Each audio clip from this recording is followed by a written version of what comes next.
এতিয়া আমি আজি ঈদৰ উপলক্ষে আমাৰ কিছুমান পৰিলক্ষিত হৈছে যে মানে কিছুমান বাইক এখন বাইকত ৩-৪জনকৈ উঠি মানে খুব স্পীডত ঘূৰি ফুৰি আছে আৰু ইতিমধ্যে আমাৰ মানে ইনষ্ট্ৰাকশ্যন আছে যে মানে এক্সিডেণ্ট প্ৰিভেণ্ট কৰিব লাগে। সেই হিচাপে আমি আজ আমাৰ উপহিয়াৰ টিমে আমি বৈদ চাৰিআলিত আমি হেৰি কৰোঁ, নাকাত চেকিং লগাই দিওঁ আৰু যিবিলাক বাইকৰ হেলমেট নাই আৰু লাইচেঞ্চ নাই আৰু যিবিলাক ৩-৪জনকৈ উঠি আহি আছে সেইবিলাক আমি গোটেই বাইকখিনি আজি আমি ডিটেইন কৰি ৰাখিছোঁ যাতে আমাৰ কোনো পাব্লিকৰ জীৱন লছ নহয়, কোনো নিজেও এক্সিডেণ্ট হৈ কোনো জখম বা মৃত্যুপ্ৰাপ্ত নহয় আৰু লগতে আনকো যাতে এক্সিডেণ্ট দুৰ্ঘটনাগ্ৰস্ত নহয়।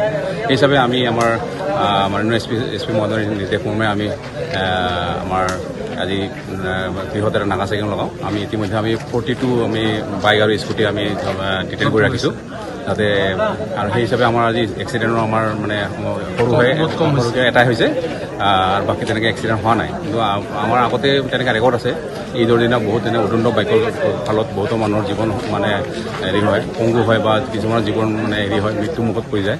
সেই হিচাপে আমি আজি এটা মানে বৃহৎ এটা আমি ড্ৰাইভ দিছোঁ যাতে আমি মানুহখিনিৰ জীৱন শক্তি ৰক্ষা কৰিব পাৰোঁ।